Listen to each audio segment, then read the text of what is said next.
श्री रामचरितमानस में 3 नगरों का वर्णन मुख्यतः आया है। एक है अयोध्या धाम, दूसरा है माता सीता का मिथिला नगर और तीसरा है लंका। और इन तीनों में हमारी माता किशोरी जी रही है।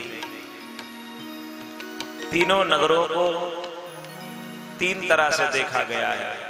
अयोध्या ज्ञान का नगर है, वैराग्य का नगर है, साधना का नगर है।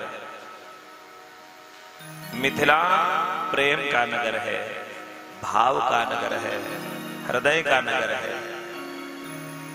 लंका मोह का नगर है, वासना का नगर है। और ये तीनों इस शरीर में हैं, ज्ञान है, भाव है और वासना है, मोह है। ये इस नगर में तीनों होने का मतलब ये शरीर स्वयं में रामचरितमानस है। अब हमें उसमें जगाना है। जो तत्व जग जाए वही तत्व हमारे जीवन का ध्येय बन जाए। मिथिला प्रेम की नगरी है, भाव की नगरी, प्रेम भरा है। भगवान हमारे वहीं रुके हैं, सुंदर नाम के भवन में रुके हैं। उस भवन का नाम सुंदर है। क्यों? क्योंकि किशोरी जी बगल में एक वाटिका है। वाटिका भी मानस में 2 प्रसंग आया है, एक मधुबन का भी आया है। 2 वाटिकाएं आई हैं, एक जनकपुर में है पुष्प वाटिका और दूसरी लंका में है अशोक वाटिका। सीता दोनों में रही है। वाटिका का अर्थ गोस्वामी जी से पूछा गया, गोस्वामी जी वाटिका का क्या अर्थ हुआ? गोस्वामी जी ने कहा वाटिका कहाँ है?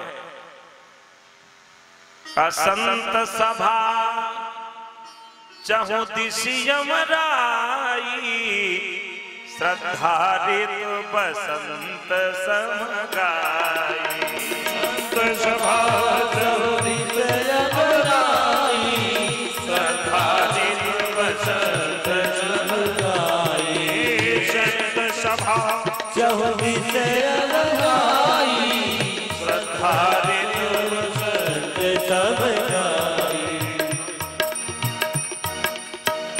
संतों की जो सभा है वही वाटिका है। अच्छा, संत सभा यहां तो हो गई, उस वाटिका में लंका में कहां हुई? तो 3 नगरों के वर्णन में 3 तरह के लोग हैं। अयोध्या में ज्ञानी जन हैं, वैरागी लोग हैं। मिथिला में प्रेमी सज्जन हैं। अयोध्या में सब भले भले हैं। 2 लोग लगता है कि रास्ते से थोड़ा सा किनारे चल रहे हैं, एक कैकेयी माता, एक मंथरा। लगता है, मैंने ये नहीं कहा। मैं राम का भविष्य निर्धारण करने राम कथा नहीं बैठ सकता हूं, मेरी क्षमता नहीं। लगता है यहां अगर 2 रास्ते से किनारे लगते हैं तो लंका में 2 रास्ते पर लगते हैं। यहां सब भले हैं, 2 लगता है कि हाँ रास्ते से थोड़ा किनारे। तो लंका में सब बुरे हैं लेकिन 2 वहां अच्छे निकल आए। एक विभीषण जी, दूसरी त्रिजटा, 2 वहां अच्छे निकल आए। लेकिन मिथिला की बात आई, जब ननिहाल की बात आई। अच्छा, बच्चे कहे जाते हैं कि ननिहाल में बिगड़ जाते हैं, ज्यादा स्वतंत्रता होती है। कहानी भी बचपन में पढ़े तो नानी जी वाली कहानी आती थी प्राइमरी में। नानी के यहाँ रहने का आनंद ही अलग है। ननिहाल की बात आई तो गोस्वामी जी कहते हैं, पुर नर नारी सुभग सुचि संता, धर्मशील ज्ञानी गुणवंता। पुर नर नारी सुभग सब संता, धर्मशील ज्ञानी गुणवंता। पुर नर नारी सुभग सुचि संता, धर्मशील ज्ञानी गुणवंता।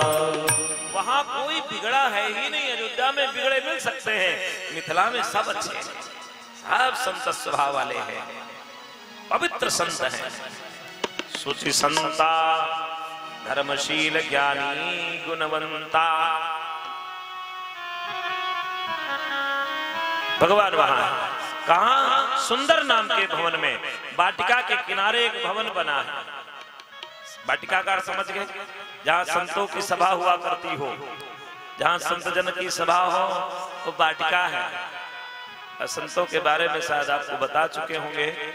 संत बने जिसके पास बैठने पर शांति महसूस हो, शांति का अनुभव हो, जिसके पास बैठने पर नोच खसोट की बात ना हो। ये करना वो करना, प्रपंच से दूर आदमी जाता है शांत ढूंढने। हमने तो कविताओं में भी लिखा है, शांत कहीं नहीं मिल रही है।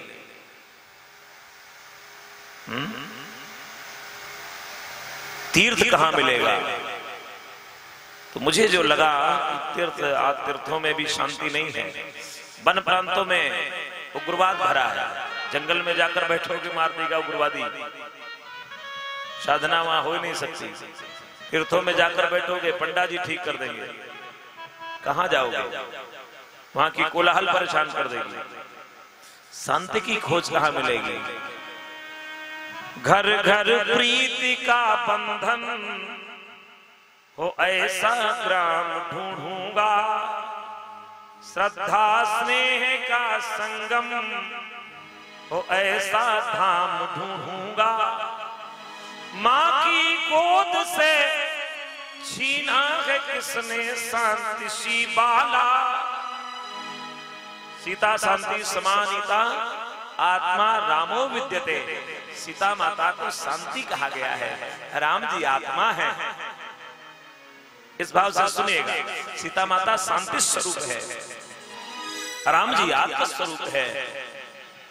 तो घर घर प्रीति का बंधन हो ऐसा ग्राम ढूंढूंगा, श्रद्धा स्नेह का संगम हो ऐसा धाम ढूंढूंगा। माँ की गोद से, धरती माता भारत माता की गोद से छीना ही किसने शांति सी बाला। शरयू के किनारों पर मैं अपना राम ढूंढूंगा।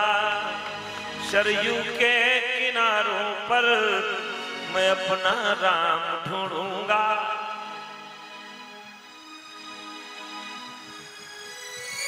सुंदर कौन है? संत की सभा में जो बैठा हो। संत कौन? का ज्ञान विराग की शंगील से, ज्ञान वैराग्य उसके जीवन में हो। सील क्षमा दम सील खुरे, सील क्षमा दमदान खुरे। उन मस्त समस्त फिरे जग में, अपने मन ते मही पे बिछरे। भ्रम भीति लखे जो कहूं कतहूं, तो विचार निहारी दिहारी खने। अवस संत हसाण रमापति के, जो नित सतसंग के खेत चरे। संत है, संतों की सभा है। और वाटिका में कभी कभी किशोरी जी घूमने जाया करती थी सखियों के साथ। जब जाए तो वहां विश्राम करती थी। एक तो आपने सुना सीता शांति है,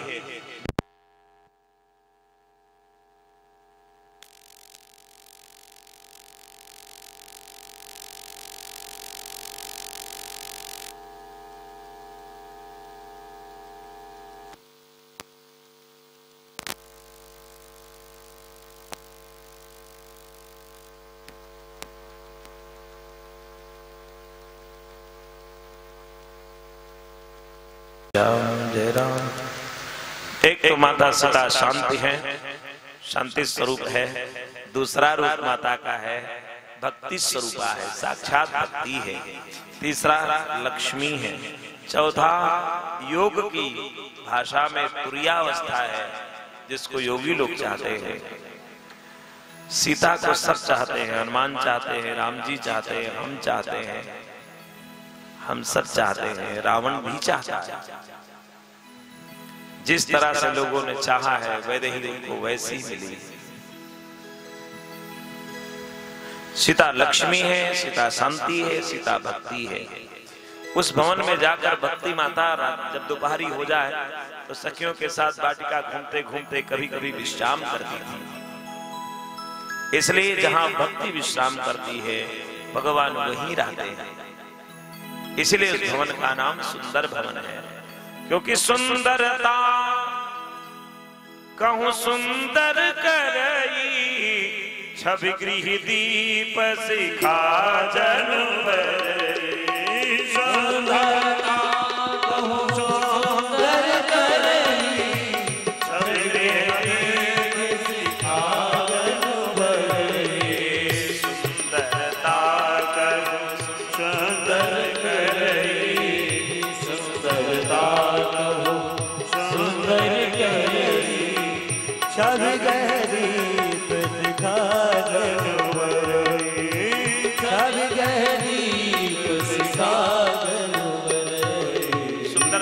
सुंदर करने वाली माता सीता जहां विश्राम करती, भगवान वहीं रहे। जनक जी पधारे, सतानंद जी पधारे, भगवान कहीं गए थे, आए सब खड़े हो गए। जनक जी प्रथम दृष्टि में पहचान गए, प्रथम दृष्टि में पहचान गए कौन है? सहज विराग रूप मन मोरा, थकित होत लख चंद चकोरा। मेरे पास तो सहज वैराग्य है, फिर भी मेरी आंखें आज थकित हो रही है। लगता है कोई आज मुझे ब्रह्मानंद मिल रहा है। जनक जी पहचाने राम जी को प्रथम दृष्टि में। लक्ष्मण भैया प्रसन्न हो गए, वाह!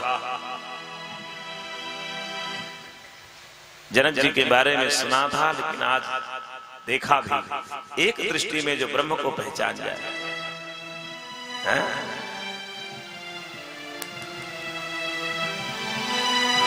सब लोग गए हैं, संध्या होने को आई। हमारे राघवेंद्र सरकार गुरुदेव विश्वामित्र के सामने गए, हाथ जोड़कर निवेदन किया, गुरुदेव हाँ लक्ष्मण जनकपुर देखना चाहते हैं, अगर आपका आदेश हो जाए तो लक्ष्मण को मैं जनकपुर दिखा लाऊं।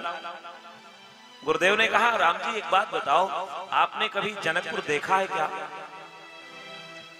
राम जी ने कहा, देखा तो नहीं गुरुजी। तो जब आप स्वयं नहीं देखे हो तो लक्ष्मण को कैसे दिखाओगे? जनकपुर की गलियां जानते हो? नहीं जानते तो कैसे दिखाओगे? एक दूत बुला लेता हूं, एक सेवक बुला लेता हूं जनक का, और जनक जी का सेवक जाएगा लक्ष्मण को दिखाएगा, लक्ष्मण को जनकपुर दिखा लाएगा।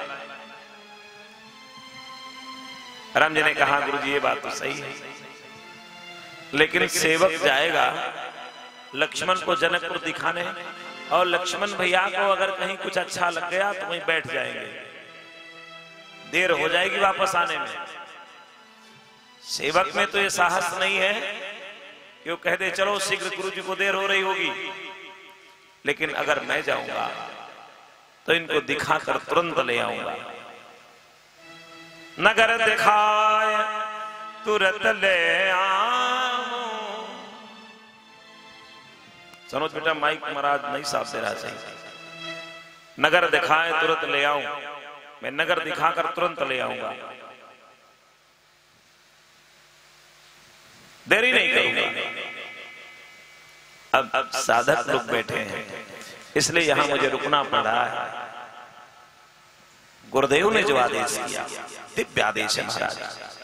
हमारे देश में इस समय मत बहुत चल गए, इतने मत चल गए, इतने विचार चल गए, समझ में नहीं आता कौन वाला सही है।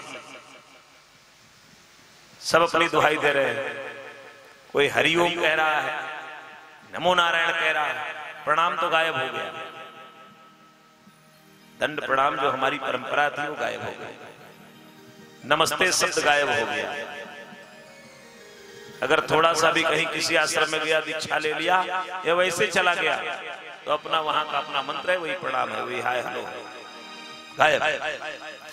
ये इतने पंथ निकल पड़े, एक दूसरे को गाली भी दे रहे हैं, मानो ये राजनीतिक दल हो। दुर्भाग्य इस बात का है, एक दूसरे पर आरोप लगा रहे हो सब गलत। हमारी एक लाइन मैं और सुना दूं, न तुझमें कमी है न मुझ में कमी है, हवा फिर ये कैसी यहां बह रही है। जनता कहती है राजनीति खराब है, राजनीति कहती है जनता गड़बड़ है।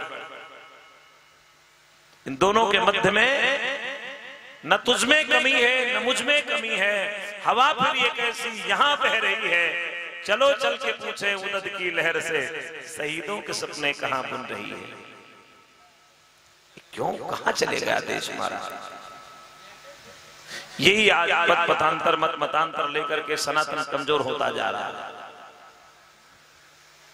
वो स्वामी जी ने भी इसको किष्किंधा कांड में मुखर होकर कहा है। कुछ लोग कहते हैं ईश्वर इन आंखों से दिखाई नहीं देगा, तीसरी आंख खोलो तब दिखाई देगा। यही तो कहते हैं, तीसरी आंख से दिखाई देता है। अरे तीसरी आंख से दिखाई देने वालों, इस प्रसंग को पढ़ लेना जो गुरुदेव बता रहे हैं।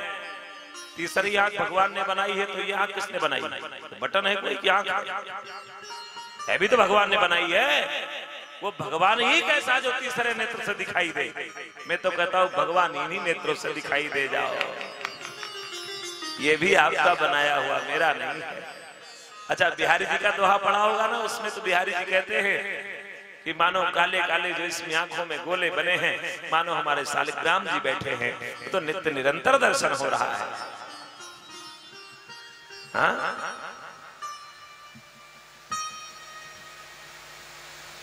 भगवान इन आंखों से दिखाई दे जाए। गुरुदेव विश्वामित्र कहते हैं, जनकपुरवासी सोचते हैं ज्ञानी भी बहुत हैं कि भगवान तो तीसरे नेत्र से दिखाई देगा, तीसरा नेत्र खोलो। नहीं नहीं, ऐसा नहीं है।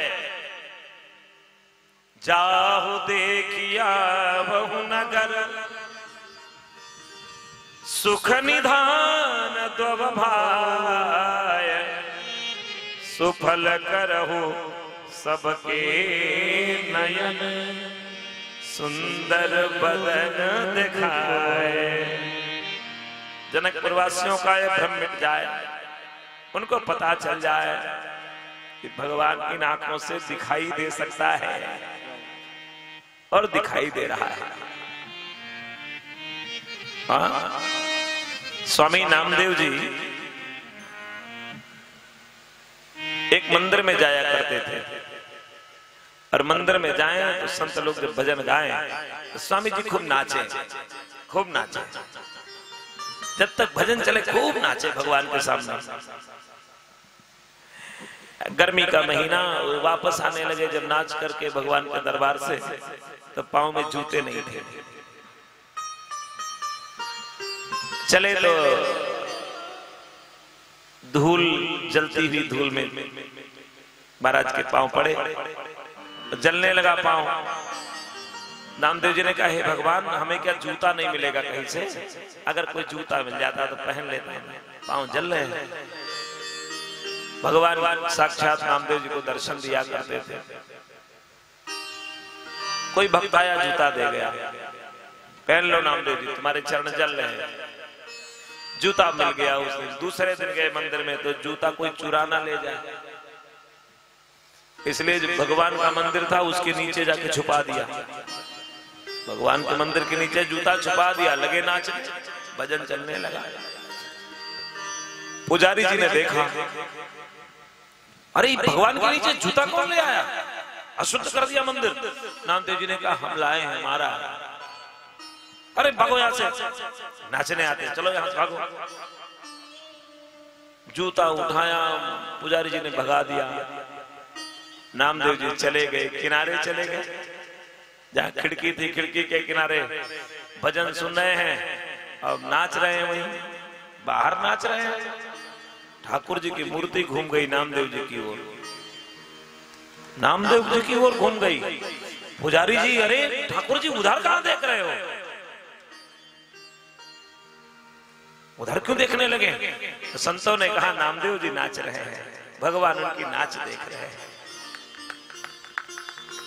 नामदेव जी बुलाए गए, आओ नामदेव, चाहे जूता लाओ चाहे जो लाओ, जो इच्छा हो तुम करो। जब भगवान को पसंद है तुम्हारा कार्य तो हम उसमें कौन बाधक होते हैं। जैसे भी नाचो नाचो, तो इन्हीं आंखों से भगवान दिखाई दे जाता है। मीरा को दिखाई दे गया। मीरा का पार्थिव शरीर किसी को नहीं मिला, आप सब जानते होंगे। बांके बिहारी के मंदिर में मीरा ने नाचते नाचते शरीर छोड़ दिया। आप जानते ना, मीरा का विक्रम ने बहुत दुख दिया। मीरा का जीवन पढ़िए, माताओं को तो पढ़ना चाहिए। तमाम पुस्तकें मीरा के बारे में आती हैं, पढ़िए। मीरा माता ने, विक्रम ने ताला लगा दिया बाहर से। बहुत भजन करते, इसको बंद कर दो इसी में, जब कहूंगा तब खुलेगी। भगवान कृष्ण बांके बिहारी की मूर्ति से मीरा लिपट गई। प्रभु अब बड़ी कृपा हो गई, आपके साथ बैठने का अवसर शुद्ध मिला है एकांत में। लेकिन पेट की भूख सताई। भगवान ने कहा मीरा अब तू मत भटक, आ मेरे पास आ जा। और मूर्ति फट गई, मीरा उसी में समा गई। जब मंदिर खोला गया तो मीरा माता की साड़ी का थोड़ा सा टुकड़ा भगवान के चरणों में दिखाई दिया। मीरा उसमें नहीं थी। मीरा का शरीर किसी को नहीं मिला। ज्यादा दिन की घटना नहीं है ये, इसी कलिकाल की। भगवान तो इन्हीं आंखों से दिखाई देगा।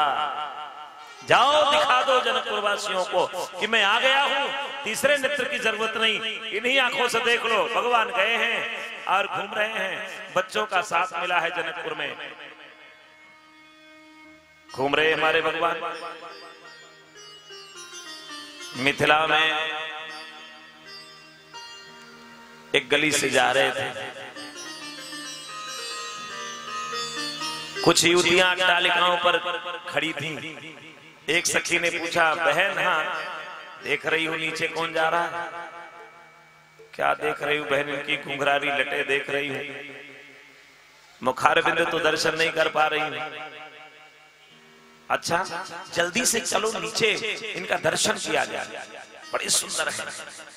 सखी ने कहा अच्छा एक बात बताओ। अब देखिए हठ योग की साधना, हम नीचे चलकर इनका दर्शन करें? हम मिथिलानी हैं, यही ऊपर की ओर देख ले, हम क्यों दर्शन करें? यही ऊपर की ओर देखें, हठ योग। एक सखी ने कहा चले जाएंगे, जल्दी चलो। कहा चले नहीं जाएंगे, अभी देखो रुकती हुई ने, अभी ये ऊपर की ओर देखेंगे। कैसे? देखो, ए तो दशरथ के ढोटा, ये दोनों दशरथ के बेटे हैं। लक्ष्मण ने कहा भैया पिताजी का नाम लिया जा रहा है, लगता है कोई जानने वाला यहाँ है। राम जी ने कहा बिल्कुल मत देखना, ऊपर की ओर तो देखना नहीं। आवाज ऊपर से आ रही है, ऊपर की ओर देखना नहीं। लक्ष्मण, प्रेम की नगरी में ऊपर की ओर जो देखते फंसते वही है। बहुत प्यारा उदाहरण है रामचरितमानस का।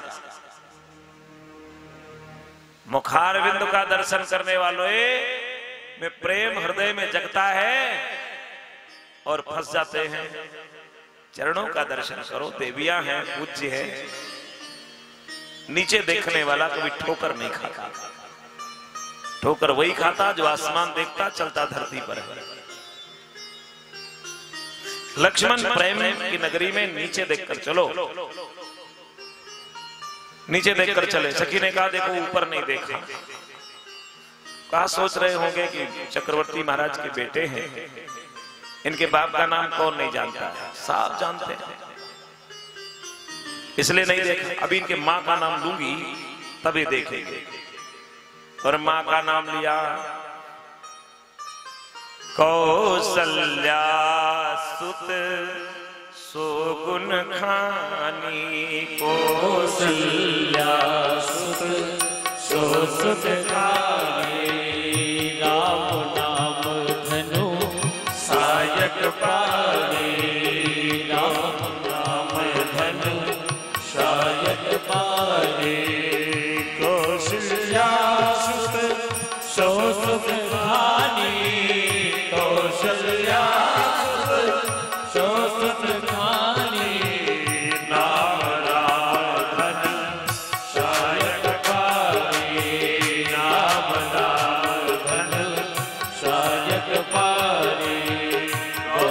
किशोर बेसुबर काछे, गौर किशोर बेसुबर काछे, कर राम के पाछे, कर सर जाप राम के पाछे, कर सर जाप राम के पाछे। लक्ष्मण नाम राम लघुभ्राता, लक्ष्मण राम लघुभ्राता, सुन सखिता सुमित्रा माता, सुन सखिता सुमित्रा माता, लक्ष्मण नाम राम लघुभ्राता, लक्ष्मण नाम राम लघुभ्राता। आगे जो जा रहे हैं ना, ये कौशल्या का बेटा है। सो गुण खानी, एक गुण की खान है, नाम इनका राम है। लक्ष्मण ने कहा भैया बड़ी माता का नाम लिया जा रहा है, अगर कहो तो देख लो। यहाँ कोई परिचित हो सकता है, मामी जी, मौसी जी, बुआ जी, कोई तो होगा, कहो तो देखें। राम जी ने कहा ऊपर मत देखना लक्ष्मण। नहीं देखा तो कहा सखी अभी नहीं देखे, कहा अभी तुम बड़े वाले की माँ का नाम लिया, पीछे वाले की माँ का नाम लूंगी तब देखेंगे। लक्ष्मण नाम राम लघुभ्राता, सुनु सखिता सुमित्रा माता। पीछे जो जा रहा है गोरा वाला, इसका नाम लक्ष्मण है, इनकी माता का नाम सुमित्रा है। लक्ष्मण ने कहा भैया अब तो मेरी माँ का नाम लिया जा रहा है, बेटा बेस का कम कर दो, हल्की पतली आवाज कर दो। तो कहा ये पीछे जा रहा है, इनकी माता का नाम सुमित्रा है। लक्ष्मण ने कहा अब तो माँ का नाम लिया जा रहा, अब देखूंगा। राम जी ने कहा ना देखना लक्ष्मण, चलते चलो, हठ योगी जल्दी जीतता नहीं है, हठ योगी जल्दी जीतता नहीं। भगवान के दरबार में हट के बैठे रहो, जीतता तो यहां प्रेमी है, प्रेम से तो भगवान हार जाते हैं। केवट ने हट थोड़ा ही किया, सबरी ने हट नहीं किया। राम कथा में हठ योगी बहुत कम है, प्रेमी ज्यादा है। कृष्ण जी के साथ तो प्रेमियों के पूरा का पूरा उनके पास प्रेमियों का ही जत्था है। राम लक्ष्मण दोनों ऊपर नहीं देखे तो दोनों सखियां नीचे आ गई, और नीचे आई तो क्या हुआ, अरे जुबूती भवन झरोखन लागी, जुबूती भवन झरोखन लागी, जुबती भवन झरोखन लागी, जुबती भवन झरोखन लागी, जुबती भवन झरोखन लागी। मेरे कही राम रूप अनुरागी, मेरे कही राम रूप अनुरागी, मेरे कही राम रूप अनुरागी, मेरे कही राम रूप अनुरागी। भगवान का दर्शन कर रही थी, एक सखी ने कहा हे सखी, अगर जनक जी इनको पहले देखे होते तो शायद धनुष की प्रतिज्ञा न करते। हे सखी ये सीता के योग्य वर है, ये वैदेही को मिल जाए। जोग जान की यहाँ पर एक सखी ने कहा जानकी को क्यों मिले, आपको मिल जाए तो कोई अच्छी वस्तु तो अपना मिलना चाहिए, है ना। देखिए यही तो अंतर है तारे, यही तीनों नगर में अंतर है। राम जी ने जिस समाज का निर्माण किया है उस समाज में, जनक जी ने जिस समाज का निर्माण किया है उस समाज में, रावण ने जिस समाज का निर्माण किया है उस समाज में, तीनों में अंतर है। रावण कहता है हर अच्छी वस्तु मेरे यहां होनी चाहिए।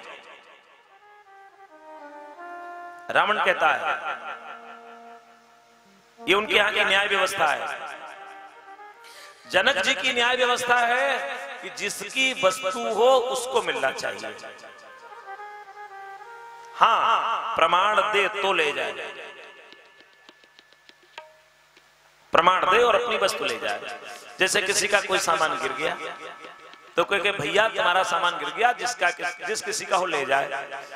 तो आजकल तो 10-20 लोग आ जाएंगे, भाई हमारा है हमारा है। अब उसमें सही कौन है, किसका सामान है, ये जानने के लिए जनक जी कहते हैं कि सामान की रसीद ले आओ, प्रमाण दो कि तुम्हारा है तो ले जाओ। राम जी कहते हैं, राम जी के राज्य में जिसका होगा वो भी नहीं आएगा। अरे चलो गिर गया कोई बात नहीं, इतना संतोष है। देखिए तीनों तीन तरह के हैं। उदाहरण दे दूं, जैसे आप किसी की गाड़ी मांग के ले जाओ और रास्ते में चेकिंग चल रही हो, रावण चेक कर रहा हो, तो रावण कहेगा तुम्हारे हाथ में गाड़ी है इसलिए ये गाड़ी तुम्हारी है। जनक जी कहते नहीं नहीं, ये मांग के लाया है, जिसकी गाड़ी हो उसको मिलना चाहिए। ये जनक जी का निर्णय है। राम जी कहते हैं अरे भाई तुम्हारा गंतव्य पूरा हो जाए, तुम जानो वो जाने, और सुख से रहो सब लोग, वो भी आनंद में रहे आप भी रहे, मेरा क्या जा रहा है, सुख से रहोगे। ये राम जी कह रहे हैं। सीता माता ने एक बार उस धनुष को उठा लिया था बाएं हाथ से। धनुष जो रखा था ना, पिनाक नाम का धनुष, जिसको तोड़ना है राम जी भंजित करेंगे, उस धनुष की रोज पूजा, नित्य पूजा करने जाते थे जनक जी। एक बार वैदेही ने हाथ से उठाया, नीचे साफ कर दिया। जनक जी सोचने लगे अरे ये मेरे घर में कौन सी शक्ति आ गई है, इस धनुष को कोई उठा नहीं पाता था, ये हमारी बिटिया उठा रही है। जनक जी ने वहीं प्रण कर लिया कि मेरे घर में जिसकी शक्ति आ गई हो वो शक्तिमान आए और प्रमाण दे कि मैं शक्तिमान हूं और अपनी शक्ति ले जाए। ये जनक का निर्णय है, इसीलिए धनुष प्रतिज्ञा की थी। जनक जी का ना निर्णय, आए और अपनी शक्ति का प्रदर्शन करे, वो शक्तिमान आए, जिसकी शक्ति मेरे घर आई आए ले जाए। ये जनक का न्याय।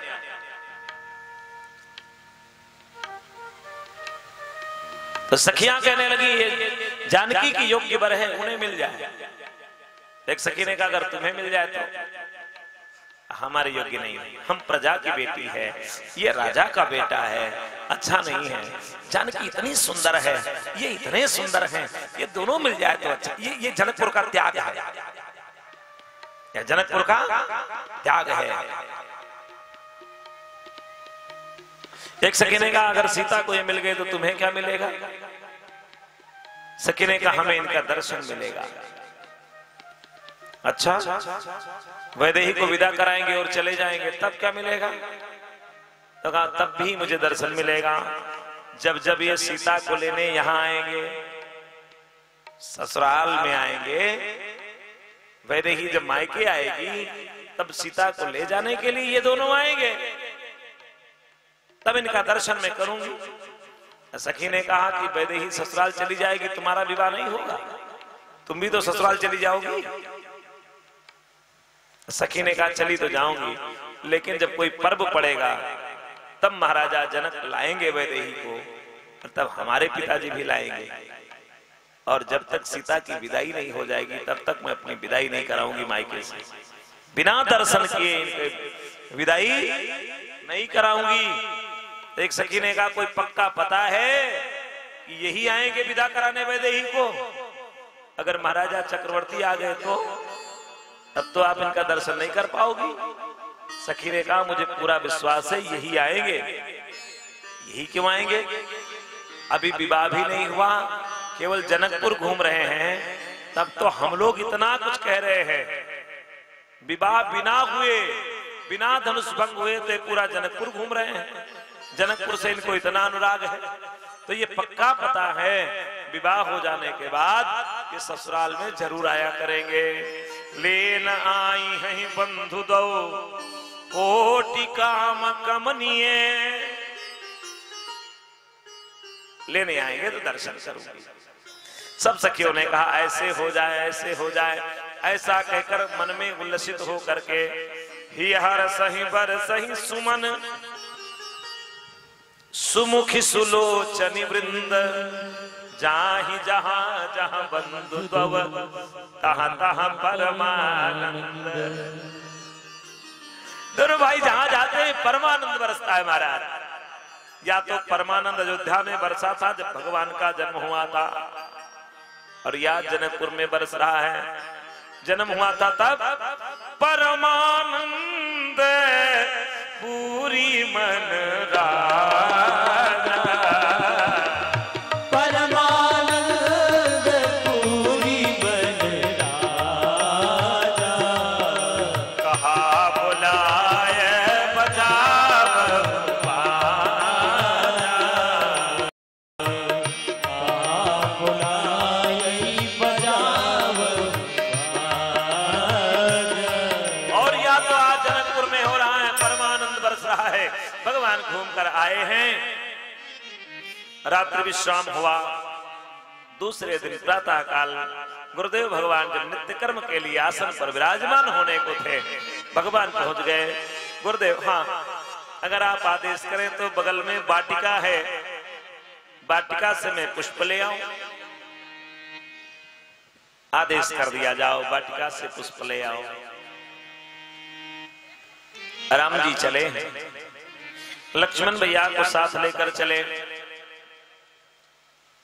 और वाटिका के द्वार पर पहुंचे। जब राम जी रुक गए, लक्ष्मण ने कहा चलो भैया चलो, पुष्प लेना है।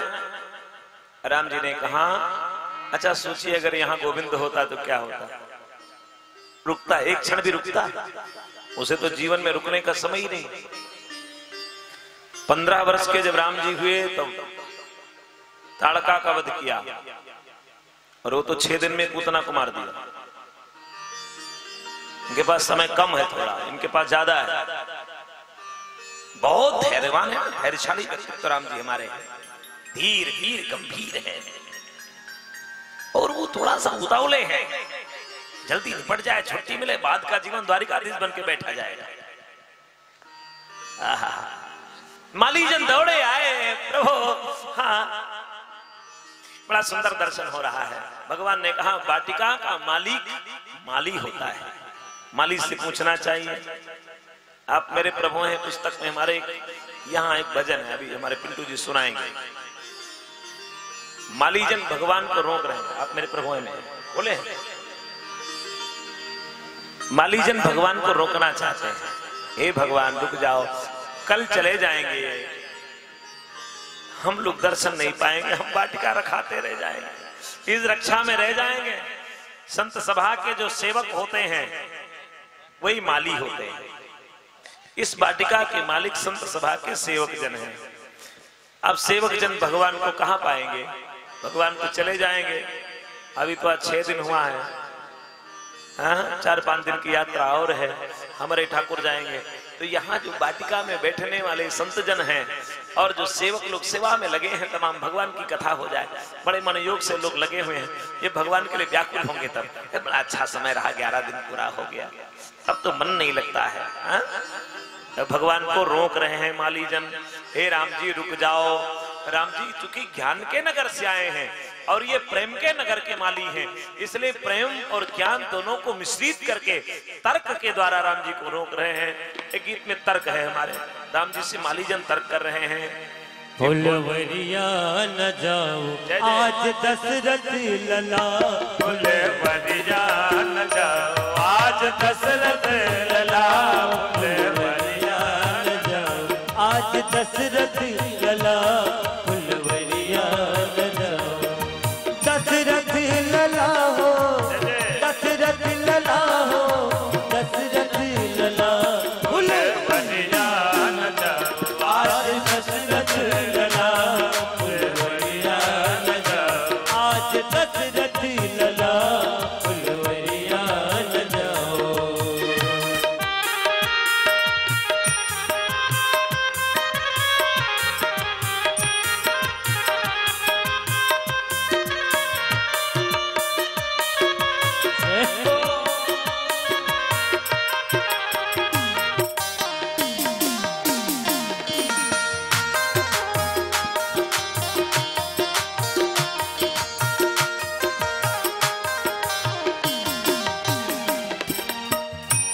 पाँव छुअत पथ राघव नारी, पाँव छुअत पथ राघव नारी, पाँव छुअत पथ राघव नारी, पाँव छुअत पथ राघव नारी।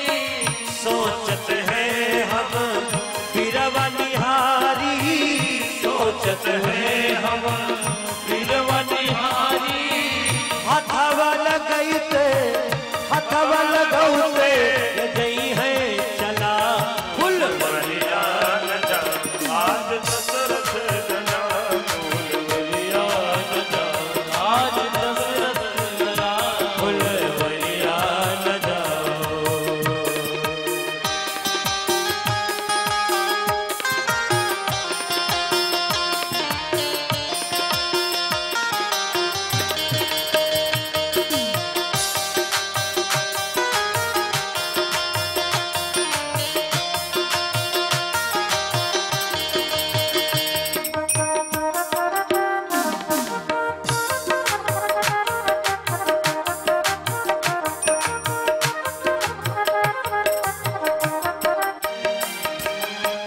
बगिया बीच सरोवर सुंदर, बगिया बीच सरोवर सुंदर।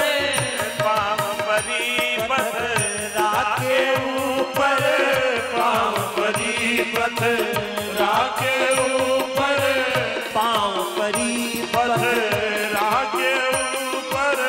पौड़ी बनी सुची, पौड़ी बनी सुची नारी भला फुलवरिया नचा, आज दशरथ लला फुलवरिया नचा, आज दशरथ लला फुलवरिया नचा। दशरथ लला हो, दशरथ लला हो, दशरथ लला फुलवरिया नचा, आज दशरथ लला फुलवरिया नचा, आज दशरथ लला फुलवरिया नचा।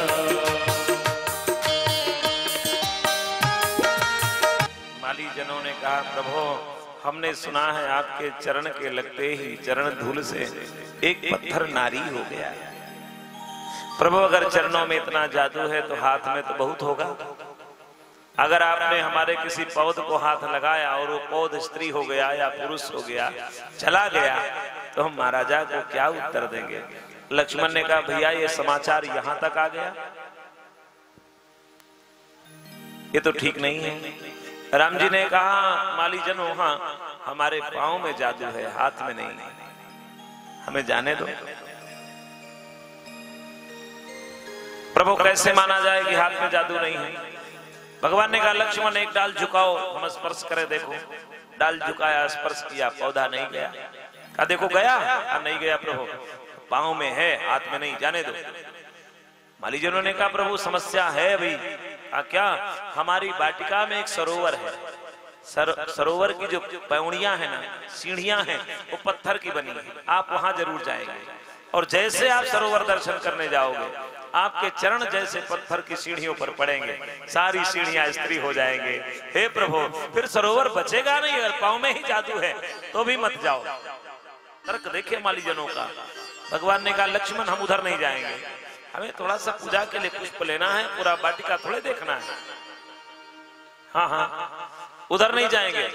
भगवान कह रहे नहीं जाएंगे तो नहीं जाएंगे, अब जाने दो।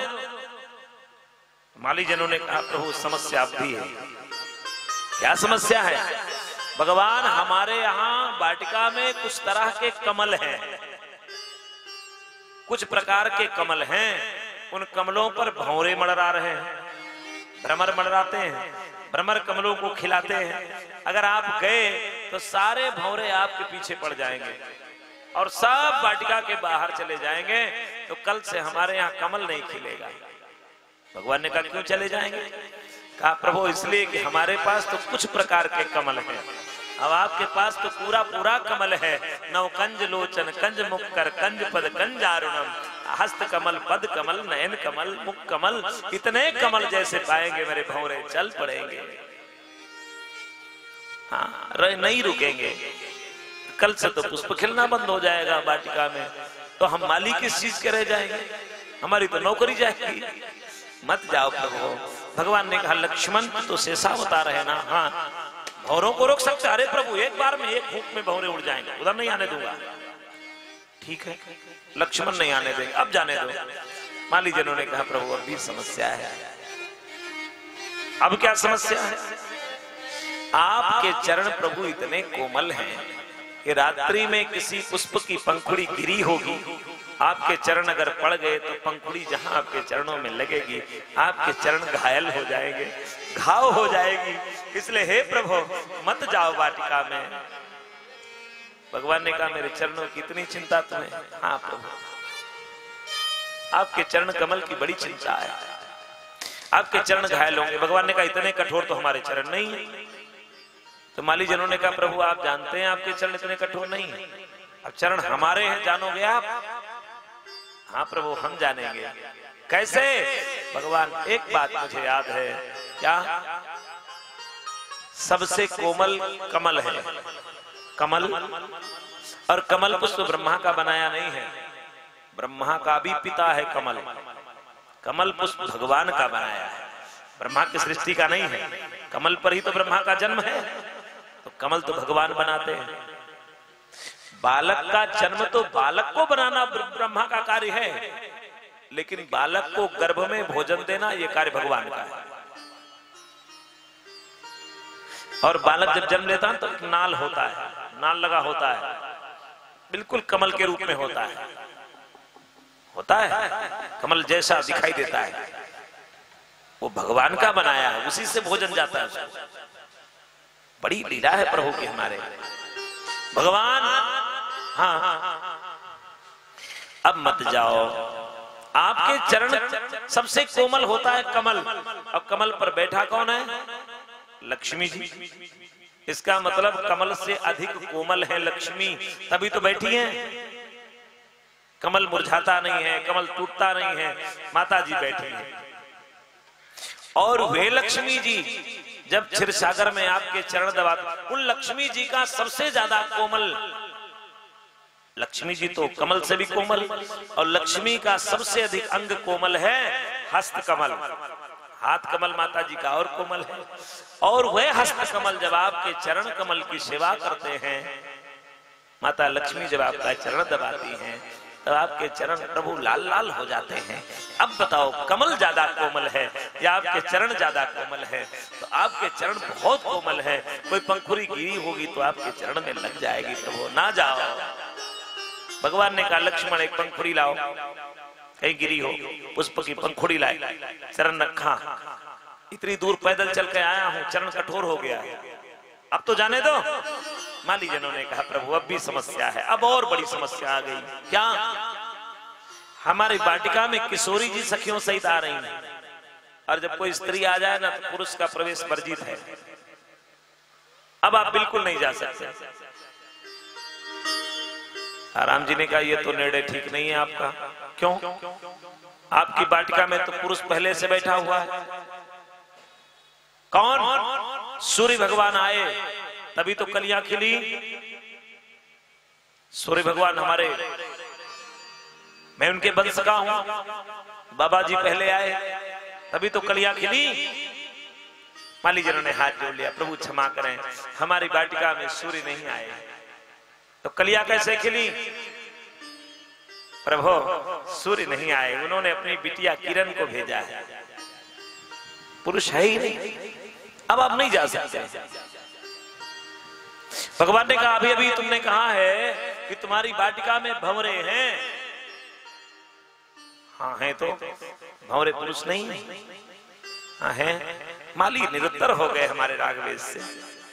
तब मुझे भी भ्रमर श्याम बन करके जाने दो। माली जन इतनी देर तो भगवान का दर्शन करते रहे, कोई रोकने का प्रयोजन नहीं था। वो प्रवेश कराया है।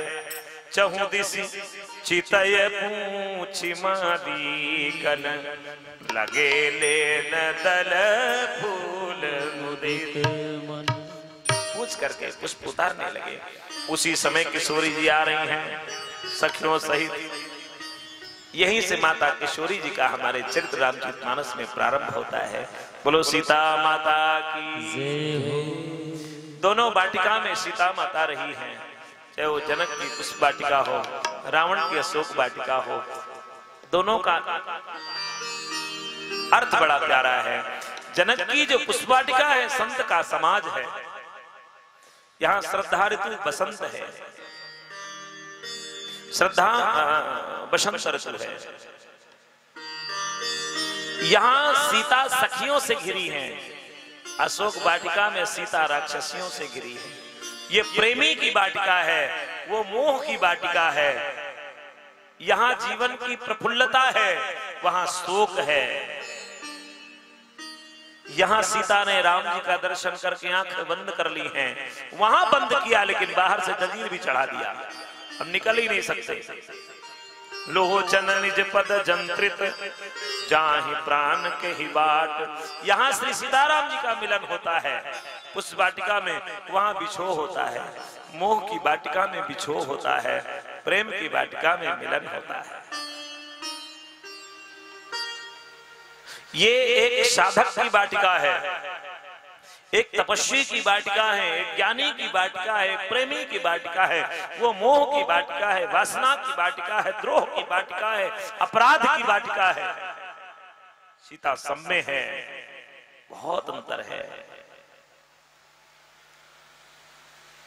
माता सीता सखियों सहित आ रही हैं। गौरी माता का पूजन किया। एक सखी वाटिका घूमने गई थी, घूम के आई, दौड़ के आई, रोती हुई आई। वैदेही हाँ किशोरी जी का पूजन, गौरी का पूजन थोड़ी देर बाद कर लेना। दो राजकुंवर आए हैं वाटिका देखने, पहले उनका दर्शन कर लो। देखन बाद कुंवर दुए आए, भय किशोर सब भांति सुहाए। रो रही है, उनका दर्शन कर लो। ये सखी गुरु का कार्य करती है, दर्शन कर लो। एक सखी ने कहा अरे वही होंगे जो कल आए होंगे। हाँ तो चली चलो देख लो ना। सीता ने कहा तू रो क्यों रही है? कहा रो नहीं रही हूं, आंखों में भरा था दुनिया का प्रपंच, ये खाली कर रही हूं और मंगल में मूर्ति आंखों में बसाना चाहती, इसलिए रो रही है। कबीर बाबा का तो सुना होंगे ना, सुने होंगे। कबीर बाबा जब वृद्ध हो गए, काशी में बैठे थे, आंखें कमजोर हो गई थी, तो कुछ भक्तजन पहुंचे, कहा कबीर बाबा हाँ हम एक अंजन लाए हैं, इन आंखों में काजल लगा लो, आंखें दिखाई देने लगेंगी, आंखें खुल जाएंगी। कबीर बाबा ने कहा कबीरा काजल रेख अब और नैन नदियो न जाए, यही में प्रीतम रमी रहे दूजो कहां समाए। इसमें प्रीतम बैठे हैं और दूसरा आ ही नहीं सकता है, इतना भी स्थान नहीं है। वैदेही चली हैं, वैदेही माता के 3 आभूषणों की आवाज होती है। हाथ का कंगन बोला, कमर में करधनी पहने थी बोली, पांव में नूपुर पहने थी माता सीता, बोल पड़े घुंघरू। 3 आभूषण बोल पड़े। 3 आभूषणों की आवाज सुनते ही राम जी ने लक्ष्मण से कहा लक्ष्मण भैया हाँ 3 आभूषणों की आवाज मेरी ओर आती है, मेरा मन खींचा जा रहा है।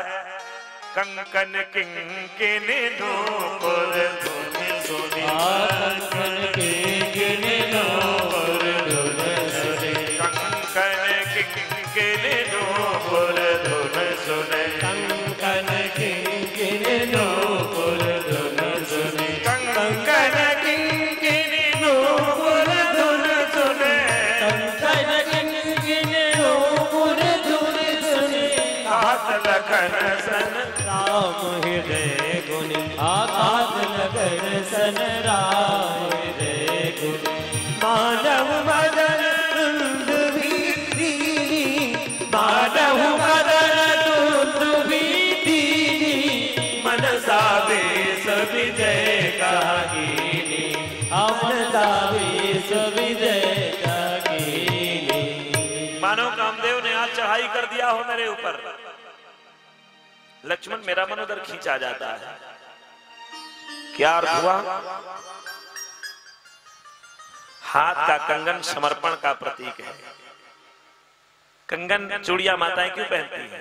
इसलिए क्योंकि अब इस हाथ को मैंने किसी को दे दिया है, ये हाथ हमारा समर्पित हो चुका है, नाड़ी बंध गई है, समर्पण का प्रतीक है। कमर में जो करधनी पहनती हैं वो संयम का प्रतीक है, संयमित जीवन हो। और पांव के नूपुर साधना है, जिसके जीवन में संयम, साधना और समर्पण होगा।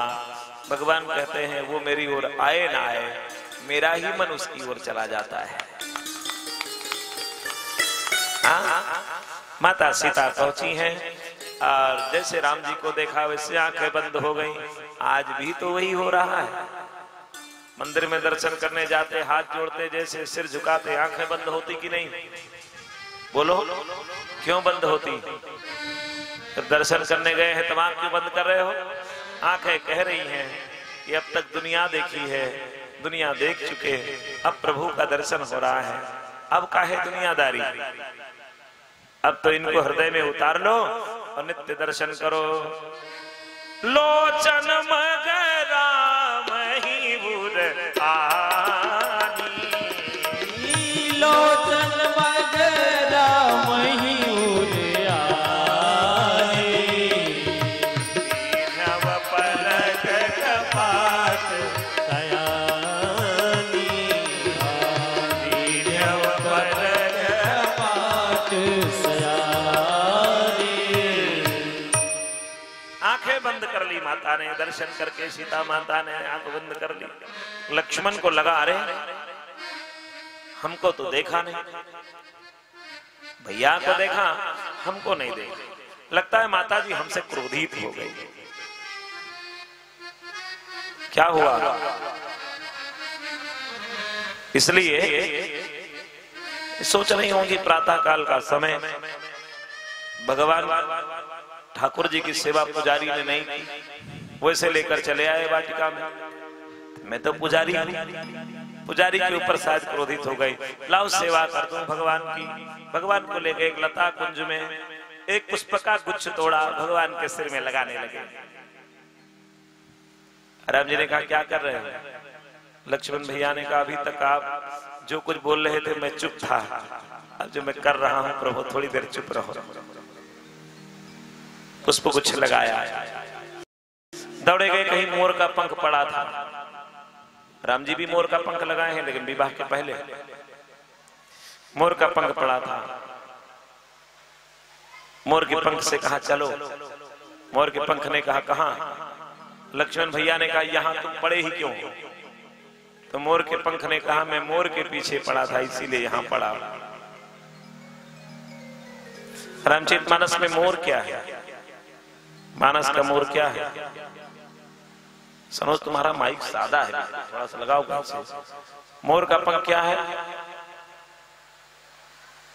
मानस में है मैं अरु मोर तोर तय माया, मैं अरु मोर तोर के माया, जे बस की है जीवन काया, जे बस की है जीवन काया। मोर माया है। हाँ ठीक है, मोरा मेरा तेरा ये माया है। जो लोग माया के पीछे पड़े होते हैं वो एक दिन टूटकर गिरते हैं। यही घर, यही परिवार, यही बेटा, यही संसार एक दिन घर के बाहर करेगा। आएगा बुलावा प्रभु का तेरे, होश उड़ जाएंगे, चैन खो जाएगा। संत कहते न एक पल भी रुक पाओगे, फिर पतिव्रता हो के जाने में क्या फर्क है। अगर रुकना नहीं तो पतिव्रता बन के चलो, पतिव्रता बने राम के होकर चलो। हम लोगों के भी पति राम जी हैं।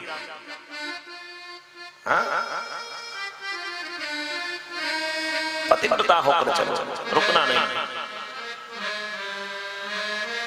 तो भगवान माया छूट कर ही रहती है, लेकिन अगर टूट कर गिरो भी माया से, माया के पीछे पड़े हो, टूट कर गिरो भी तो संत की सभा में गिर जाओ, दुनिया में मत जाओ। कुछ लोग तो मरने जीने को तैयार हो जाते हैं, मर जाऊं तो ठीक, मरो ना प्यारे, भजन करो, संत सभा में गिर जाओ।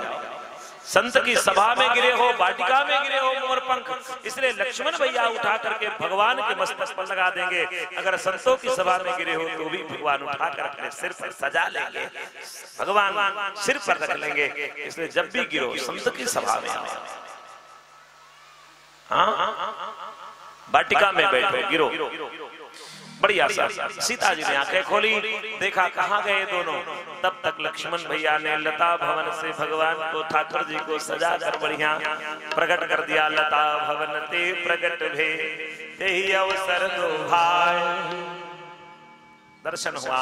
एक सखी ने कहा वैदेही चलो गौरी माता का पूजन कर लो। माता वैदेही गई है, गौरी माँ का पूजन किया। इधर राम जी गुरुदेव भगवान के पास माता गौरी की वंदना की है। गौरी माता ने आशीष दे दिया। देखिए गौरी जी सीता जी की गुरु जी हैं। गुरु से बात बता दो कि मुझे क्या चाहिए। वाटिका में राम जी मिले, सीता माता ने कह दिया गुरुदेव भगवान यही धनुष तोड़ दे, मुझे यही चाहिए।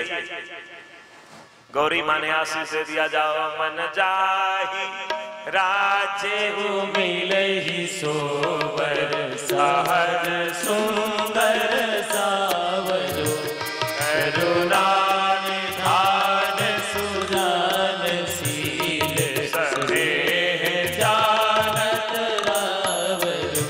यही भांति गौरी आशीष सुनसी सहित ही हरषित रवि तुलसी भवानी पूज पुरि पुरि मुदित मन मंदिर चली।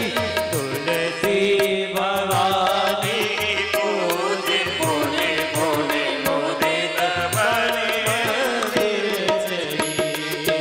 मुदित मन मंदिर चली। गौरी माता ने आशीष दिया और राम जी वहां पहुंचे। गुरुदेव से बता दिया कि आज मिथिला से किशोरी जी आई थी, मैंने उनको देखा, मेरा मन वहीं रह गया वाटिका में।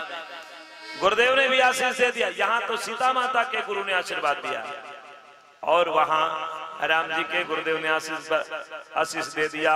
सुफल मनोरथ होहि तुम्हारे सुफल मनोरथ होहि तुम्हारे। राम लखन सुनि भय सुधारे। राम लखन सुनि भय सुधारे। आशीष मिला है। रात्रि विश्राम हुआ, प्रातः काल सब लोग जगे हैं, तैयारी हुई है। आज धनुष यज्ञ है। गुरुदेव चले, सब चले हैं मुनियों सहित। जैसे चले गुरुदेव के मुंह से निकल गया, चलो आज सीता का स्वयंवर देखा जाए। भगवान पता नहीं किसको बड़ाई देने वाले हैं। सिहे स्वयंवर देखिए जाई ईश काही देय बड़ाई। परमात्मा किसको बड़ाई देगा, चलो देखें। लक्ष्मण जी आ गए सामने। गुरुदेव हाँ, ये दो तरह की बात आप करेंगे तो कौन दुनिया वाला है जो नहीं करेगा। क्या हुआ लक्ष्मण? गुरुदेव कल आपने कहा था सफल मनोरथ हो तुम्हारे, आज कह रहे हो परमात्मा पता नहीं किसको बड़ाई दे। अरे भैया को देगा, भैया को देगा।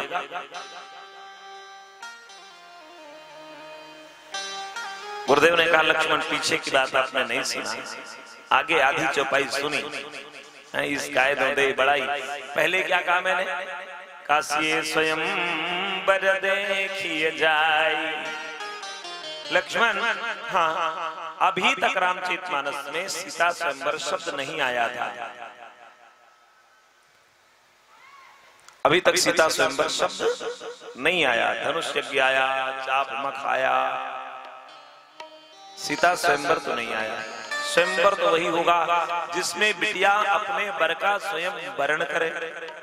और यहाँ तो प्रण है कि जो धनुष तोड़े वैसे ही उसके गले में विजय हार पहना है। यहाँ तो प्रण है, यहाँ स्वयंवर नहीं है। लेकिन जब कल वाटिका में सीता ने राम को चाह लिया, राम ने वैदेही को चाह लिया, हम लोग तो कहीं पढ़ेंगे कि अब तो स्वयंवर हो चुका है, केवल हमको देखना है। इसलिए स्वयंवर देखिए जाए। गुरुदेव का आशीर्वाद भी मिल चुका है, अब चाहिए क्या, तो हो गया। अब केवल देखना है। सब लोग गए हैं, जनक के दरबार में बैठे हैं, एक उच्चासन पर गुरुदेव बैठे हैं। सब मंचन ते मंच यक सुंदर विशद विशाल, मुनि समेत दव बंधु तहां बैठा रे नरपाल। बैठे हैं, अब बंदी जन बुलाए गए। तब बंदी जन जनक बुलाए, तब बंदी जन जनक बुलाए, तब बंदी जन जनक बुलाए। मेरी दावली कहत चली आए, मेरी दावली कहत सब आए। बंदी जन आए हैं, बिरदावली गाते हुए आ गए।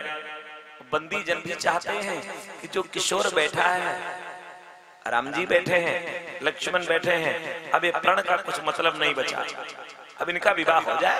अब ये धनुष क्या चीज है, हैं?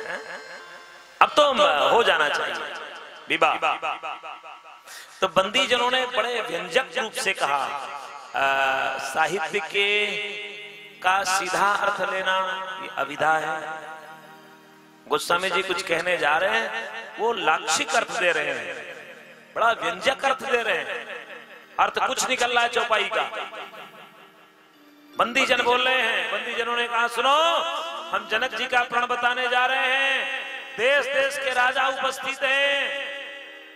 अच्छा, राजा लोग गए थे सीता के विवाह में, माता है निर्णय करना। आज का समाज नहीं था, वो समाज था। वैदेही मात्र 12 वर्ष की थी, और 12 वर्ष की वैदेही के लिए जनक के सभा में राजा लोग गए थे। मैं तो इसे कहता हूं ये लोकतंत्र है, ये जनक के द्वारा लोकतंत्र का एक परीक्षण है, एक प्रयोग है। जो भी आए धनुष भंग करे, वैदेही गले में जयमाल डाले जाए। यहाँ तो कब्रिस्तान में पांव लटकाए हैं, तब भी इलेक्शन लड़ने तैयार है। कोई पता? लोकतंत्र में कोई आयु बंधन नहीं, आओ जीतो ले जाओ, पद तुम्हारा। 12 वर्ष की जनक की बिटिया के लिए राजा लोग आए हैं, कोई राजकुमार आया ही नहीं है। 2 राजकुमार आए, उनसे कोई कह ही नहीं रहा कि आप भी चलिए,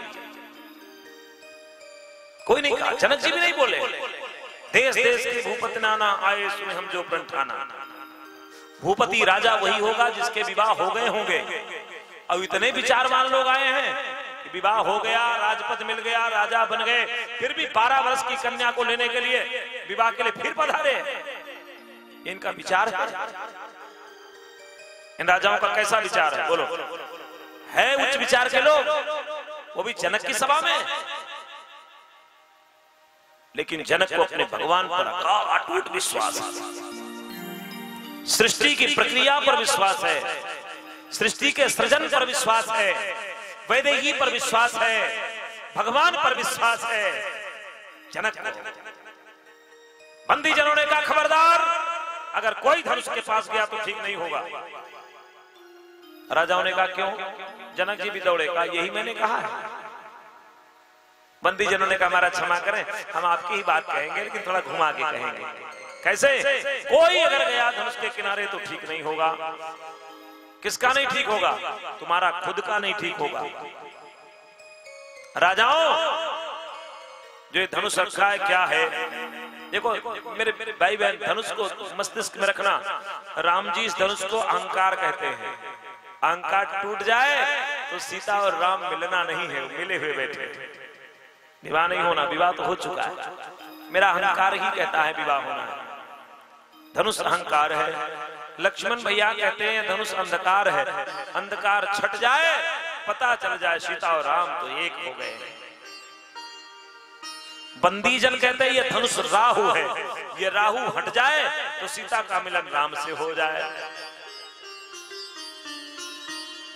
राजाओं हाँ, तव भुज बल विधु शिव धनु राहु, लिप भुज बल विधु शिव धनु राहु, करुव कठोर विदित सब काहू, सर्व कठोर विदित सब काहू। ये राहु है और तुम्हारी भुजाओं का बल चंद्रमा है। अच्छा, कितना वैज्ञानिक है, कितना मेडिकल साइंस से जुड़ा हुआ है। भुजाओं में जो बल होता है वो मज्जा से होता है। मज्जा का रंग श्वेत होता है। श्वेत पर या तो शुक्र का अधिकार है या चंद्रमा का अधिकार है। ज्योतिष सिद्धांत, क्योंकि ज्योतिष राहु की बात हो रही तो चंद्रमा की बात हो रही, दोनों ग्रह। आपकी भुजाओं का बल चंद्रमा है, सामने राहु है और चंद्रमा को राहु खाता है, ग्रसता है, चंद्र ग्रहण लगता है। इसलिए राजाओं, धनुष के पास मत जाना, नहीं तुम्हारी भुजाओं का बल ये राहु खा लेगा। एक अर्थ। दूसरा अर्थ संकेत देखिए, सीता माता लक्ष्मी है और भुजाओं का बल चंद्रमा है। चंद्रमा और लक्ष्मी का जन्म समुद्र से हुआ है, तो तुम्हारी भुजाओं का बल और सीता ये दोनों भाई बहन लगते हैं। इसलिए भुजाओं के बल से सीता को मत चाहो, नहीं अपराध हो जाएगा। संकेत देखा, बंदी जन कितने योग्य हैं। राजाओं ने कहा हम तो इसीलिए आए, हम जाएंगे। अब जाओ, और गए, एक एक करके उठाए, और जैसे जैसे बल पा रहा है राजाओं का वैसे मन हूं।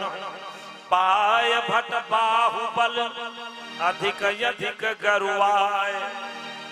भुजाओं का बल पा करके राहु रूपी धनुष और भारी हो गया, कोई हिला नहीं सका।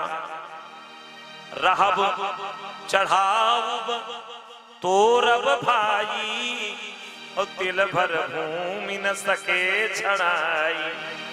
राजाओं ने विचार किया चलो सब लोग मिलके इसे तोड़े। एक राजा ने कहा ऐसा क्यों? एक राजा ने कहा सब तोड़ भी डालेंगे तो सीता वरमाला किसके गले में पहनाएगी?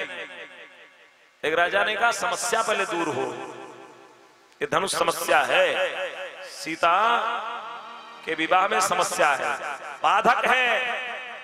ये बाधक जानते हैं, जनक जी साधक जानते हैं। राजा करे बाधक यही है, पहले बाधा दूर हो, सब मिलके इसे तोड़ो, फिर आपस में लड़ो भिड़ो, उसमें जो विजयी हो वह ही उसके गले में वरमाला डाल दे। जनक जी ने रोका, बस बस हो गया। बड़ा प्यारा शब्द प्रयोग है स्वामी जी की शब्दावली। जनक जी खड़े हो गए और कहा अब जनी को माखे फट मानी।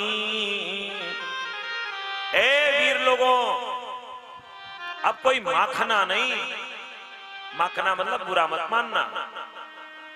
वीर विहीन मही में जानी।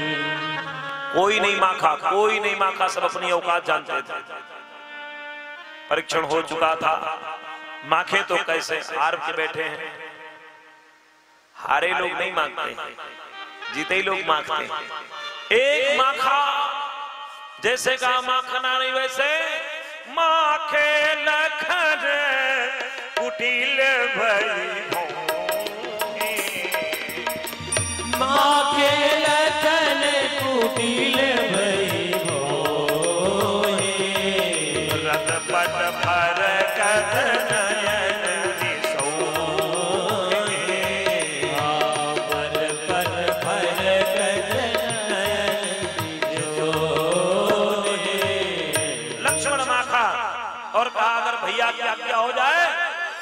गेंद की तरह उठाकर मैं फोड़ सकता हूं, ब्रह्मांड फोड़ सकता हूं।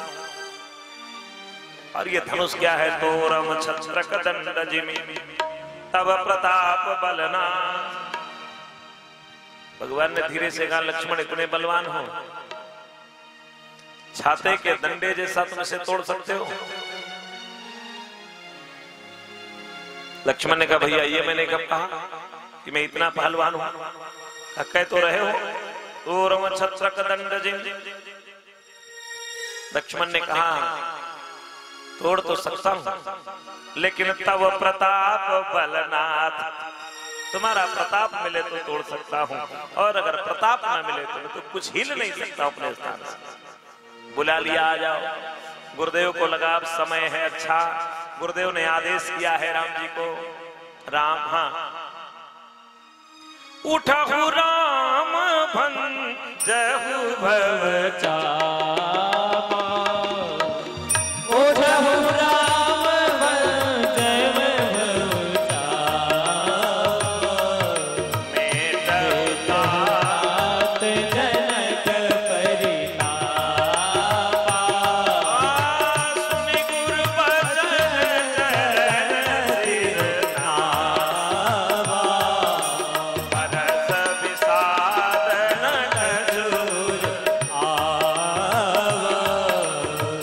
हयस विषाद नख चूर आवा। गुरुदेव ने आदेश किया, राम जी उठो। जनक कहा, दुख मिटाओ। राम जी उठे। गुरुदेव भगवान के चरणों में सिर झुकाया। हर्ष और विषाद कुछ नहीं आया मन में, ना प्रसन्नता हुई न दुख हुआ। ये तो गुरुदेव का आदेश मानकर राम जी चले। अच्छा, चले कैसे? स्वामी जी कहते हैं, हाथी जैसे चले, सहज ही चले सकल जग स्वामी, मत मंजु बर कुंजर गामी। हाथी जैसे चले। और उधर वैदेही ने देखा राम जी हाथी की चाल चले हैं, तो उनको गणेश जी याद आ गए। याद आ गया? अच्छा, एक बात बताओ, हाथी अगर गांव में आए तो बड़े बुजुर्ग तो दौड़ते हैं कि चलो भाई हाथी आया है, गणेश भगवान आ गए, गणेश भगवान आ गए, कुछ खिलाओ इनको, कुछ खिलाओ। पहले आते थे तो हाथी भी वन्य जीव में शायद चले गए हैं और हाथी पकड़ना कठिन हो गया। तो बड़े बुजुर्ग तो हाथ जोड़ते गणेश भगवान मानते हैं, और गांव के कुत्ते पीछे पड़े रहते हैं। कुत्ते क्या करते हैं? भूखते हैं। अच्छा, इन कुत्तों से पूछो कि तुमको हाथी से क्या परेशानी है? बोलो। तो कुत्ते यही कहते हैं, हाथी से परेशानी नहीं है, परेशानी यह है कि हमारे गांव में क्यों आया।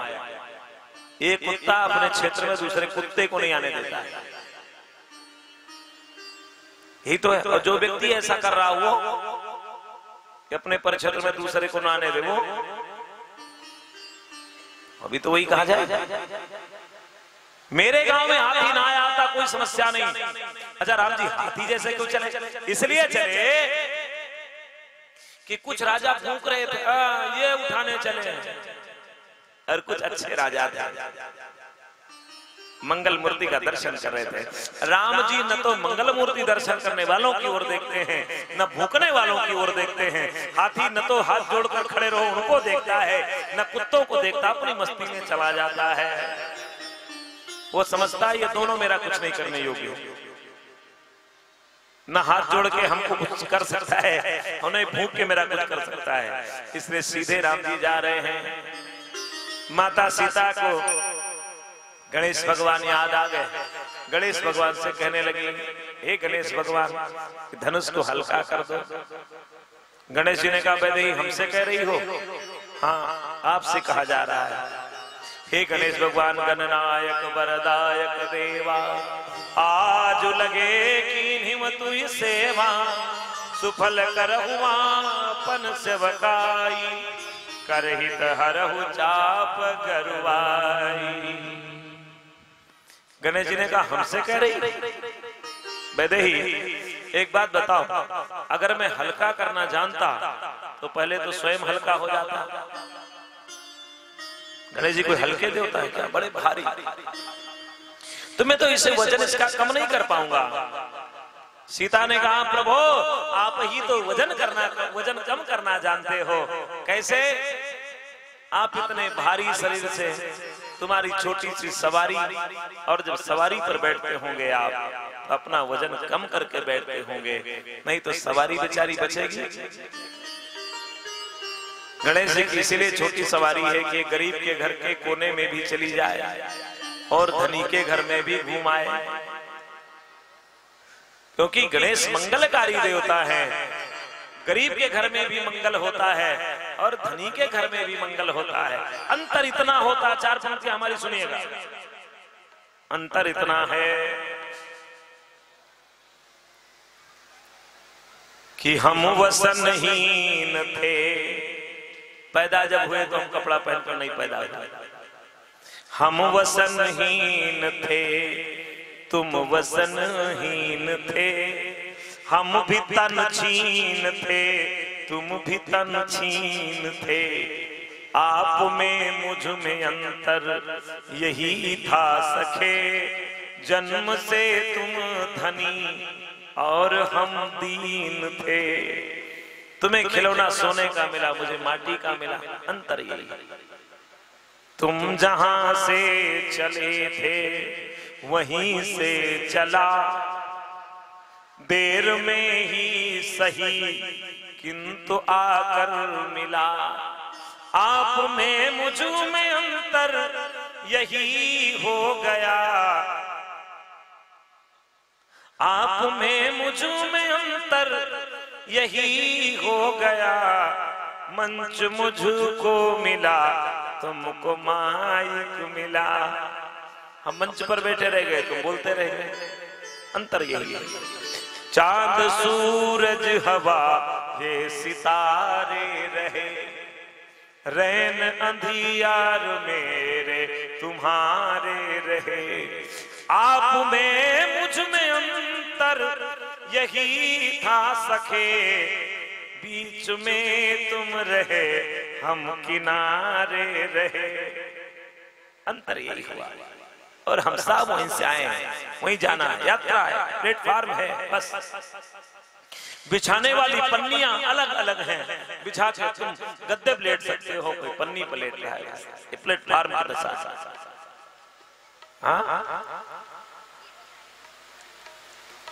भगवान हमारे चले तो गणेश भगवान ने ऐसा कहा। फिर माता सीता ने गौरी माँ से कहा, अंत में धनुष की शरण में गई। हे धनुष तुम ही हल्के हो जाओ। धनुष ने मानो संकेत किया, वैदेही कितने हल्के हो जाए। किशोरी जी ने कहा जितने में राम जी आपको उठा ले इतने हल्के हो जाए। धनुष ने कहा कोई संकेत तो कर दो। वैदेही ने कहा संकेत इतना है, कल मैं वाटिका में गई थी और ये पुष्प उतारने आए थे। पुष्प उतार रहे थे, इनके माथे पर पसीना आ गया।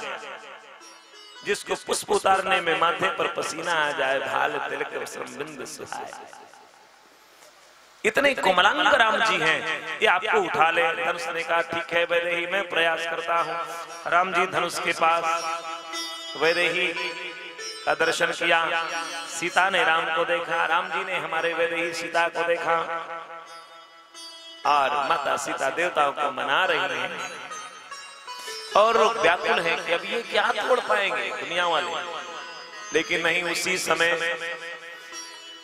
राम जी ने धनुष को हाथ में उठाया। लेत चढ़ावत खेचत गाढ़े, ओ काहू न लखा रहे सब ठाड़े। कोई देख नहीं पाया। इतना राम जी धनुष पर इतना लोग दृष्टि लगाए बैठे राजा लोग कि देखो होता क्या है। इतने दत्त चित्त थे कि जैसे जैसे राम जी धनुष उठा रहे हैं वैसे वैसे राजा जी लोग खड़े होते जा रहे हैं। राम जी धनुष उठाए तो सबको खड़ा होना पड़ा, अपने आप खड़े हो गए। स्वामी जी कहते हैं दमक्यवदामिनी जिमि जब लयऊ। दमक्यवदामिनी जिमि जब लयऊ। मुनि नभ धुनि मंडल सम भयऊ। मुनि मंडल सम भयऊ। लेत चढ़ावत खेचत गाढ़े,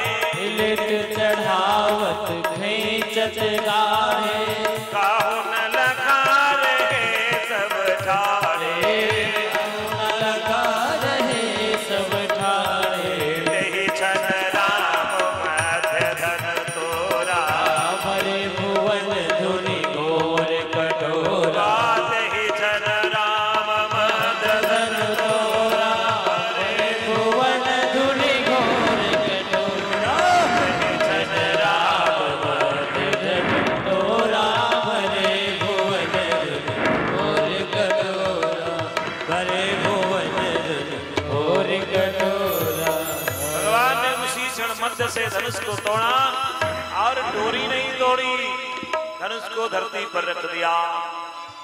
डोरी नहीं तोड़ना चाहिए। हवा चले बेटा रहे हम लोग, अभी भगवान का विवाह होगा तो जला लेंगे। हाँ? उसी समय भगवान ने मध्य से धनुष तोड़ा और वहीं रख दिया, डोरी नहीं तोड़ी। क्यों? डोरी धनुष के दोनों सिरे को जोड़ती थी। इस दुनिया में जो जोड़ते हैं भगवान उनको कभी तोड़ते नहीं हैं, और जो तोड़ते हैं उनको छोड़ते नहीं। ये नियम है। दांत तोड़ते हैं तो छोड़े नहीं जाते, तोड़े जाते हैं, और जीभ जोड़ती है तो कभी तोड़ी जाती है। इसलिए समाज को जोड़ो, तोड़ो ना। तोड़ने वाले कभी छोड़े नहीं गए हैं राम जी से। भगवान ने धनुष खंड रखा। माता सुनैना ने वैदेही से कहा, सीता जाओ वरमाला पहनाओ। माता जी धीरे धीरे आ रही हैं, सीता जी धीरे धीरे आ रही, राम जी खड़े हैं। संकेत किया वैदेही, हाँ जल्दी आ जाओ, बड़ी देर से खड़ा हूं। सीता ने मन ही मन कह दिया, स्वामी हाँ, जितनी देर आपने धनुष तोड़ने में लगाया है उतनी देर वरमाला को छोड़ने में लगाऊंगी। हमारा भी अधिकार बनता। धीरे धीरे सखियों सहित सीता माता आई हैं। राम जी थोड़ा बड़े हैं भाई, 15 वर्ष के हैं। सीता जी 12 की हैं, छोटी हैं। और मर्यादा है माताएं, मर्यादा है, स्त्रियों को हाथ नहीं उठाना चाहिए। सनातन में मर्यादा है। हाथ उठा के ऐसे करके वरमाला डाल देती, मर्यादा। हाथ उठाने पर लज्जा दोष होता है, लज्जा दोष होता है। इसलिए हमारी संस्कृति हाथ उठाने की नहीं है। वैसे हाथ कैसे उठाएं? तो मेरा गीत आया है प्रतिपाखुरी में। एक सखी ने कहा, राम जी झुक जाओ। अब तो गीतों का बाहर आ रहा ना, झुक जाओ। अरे किशोरी मोरी छोटी है राम रघुराई, किशोरी मोरी छोटी है राम रघुराई, किशोरी मोरी छोटी है राम रघुराई, किशोरी मोरी छोटी है राम रघुराई, राम रघुराई, राम रघुराई, राम रघुराई हो राम रघुराई, किशोरी मोरी छोटी है राम रघुराई, किशोरी मोरी छोटी है राम रघुराई, किशोरी मोरी छोटी है राम रघुराई, किशोरी मोरी छोटी है राम रघुराई। जय हो।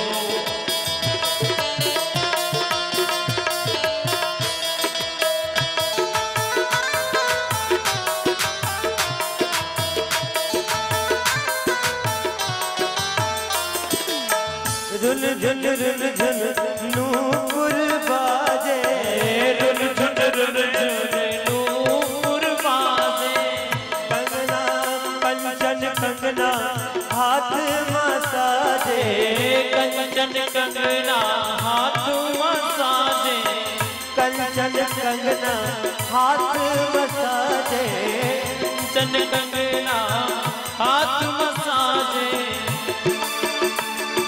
हमरे लगी नैया के जई है ज्योति, हमरे लगी नैया के ज्योति है राम रघुराई, किशोरी मोरी छोटी है राम रघुराई। कहा और महाराज छठा अवतार परशुराम जी का विवाह हुआ नहीं हुआ, 7वां अवतार राम जी आपका है। और इस बार भी नहीं झुकोगे तो वरमाला नहीं पड़ेगी, रह जाओगे। लक्ष्मण ने कहा कुछ भी हो भैया झुकना नहीं। अच्छा, तो सखियां गीत गाने लगी। राम जी के गले में बरमाला पड़ गई, राम जी के गले में बरमाला पड़ गई। लक्ष्मण जी सहबाला हो गए, राम जी दूल्हा हो गए। अब राम जी बहुत व्याकुल कि कि वरमाला पड़ गई, हमें पता ही नहीं। ये प्रेम का नगर है, भाव का नगर है, क्या हुआ भगवान जाने। हो सकता है पढ़ ही गया हूं। अब सावधान हूं, अगर हाथ हिलाता हूं तो लोग जान जाएंगे कि ये माला छू रहे हैं, माला देख रहे, पढ़ा के भी नहीं पढ़ा। अब मर्यादा तो बहुत है ससुराल में, इसलिए एक ही उपाय है, सिर झुकाकर देख लूं वरमाला पड़ी कि नहीं पड़ी। जैसे धीरे से सिर झुकाया वैसे सिय जयमाल राम उर्मेली, सिय जयमाल राम उर्मेली, गावहि छवि अवलोकि सहेली, गावहि छवि अवलोकि सहेली, गावहि छवि अवलोकि सहेली, गावहि छवि अवलोकि सहेली, सिय जयमाल राम उर्मेली, सिय जयमाल राम उर्मेली। माता सीता ने वरमाला पहनाया, चरणों में सिर रखा, भगवान का आशीष लिया, सखियों सहित गईं। उसी समय धनुष भंग की आवाज सुनकर राजा लोग तो बोल रहे थे सीता को छुड़ा लो, ये कर लो, वो कर लो। सीता इनको नहीं चाहती है, भले इनके हाथ से धनुष टूट गया है। कुछ राजा लोग ऐसा कहते थे। लक्ष्मण ने कहा भैया ज्यादा बोल रहे हैं, कहो तो एक बाण में सबको बांधूं, नाक पास बांधूं। राम जी ने कहा लक्ष्मण हाँ, विवाह की वेदी पर युद्ध अच्छा नहीं होता है, शांत रहो, अभी ये सब शांत हो जाएंगे। तब तक परशुराम जी का आगमन, और पहुंचते ही परशुराम जी ऐसा बोले, ए मूर्ख जनक, धनुष किसने तोड़ा है? राम कथा के प्रेमी सज्जनों, मुझे तो यात्रा करनी है लंबी कथा में, लेकिन मूल चीज बताते चले। त्रेता में एक ब्राह्मण क्षत्रिय हो गया। शरीर तो ब्राह्मण का परशुराम का था, पिताजी को सहस्राबाहु ने मार दिया, इसलिए सहस्राबाहु से संबंधित जितने लोग थे सबको समाप्त किया। ध्यान रखना, परशुराम जी कोई ऐसा नहीं कि सबको मारते ही चले गए। शरीर तो ब्राह्मण का था, लेकिन अस्त्र उठा लिया, शस्त्र उठा लिया, इसलिए क्षत्रिय हो गए। राम जी उनको 18 दोहों में समझाते हैं, तब उनमें ब्राह्मण तो जगता है और कहते हैं राम हाँ, अगर तुम्हारा अवतार हो गया है तो मेरा पाप पुण्य दोनों नष्ट कर दो। यहाँ बहुत विद्या गोस्वामी जी ने, हमारे हरिओम जी हैं, कहते हैं गुरुजी परशुराम संवाद कभी हो, लेकिन व्यस्तताएं बड़ी रहती है, कहाँ उसमें बहुत गंभीर है, एक दो चौपाई की व्याख्या मात्र कर पाऊंगा। दूसरा, महाभारत में एक क्षत्रिय ब्राह्मण हो गया, यहाँ एक ब्राह्मण क्षत्रिय हो गया और वहां एक क्षत्रिय ब्राह्मण हो गया। अर्जुन रख दिया अस्त्र शस्त्र, कहा गुरुओं को मारूंगा नहीं, गुरु हत्वा नहीं महान भावान। तब भगवान को 18 अध्याय का उपदेश करना पड़ा, तब उनमें क्षत्रित्व जगा। यहां राम जी भी उपदेश कर रहे हैं ब्राह्मण को और क्षत्रिय वेशधारी ब्राह्मण को, और वहां ब्राह्मण वेशधारी अर्जुन को कृष्ण ने उपदेश किया।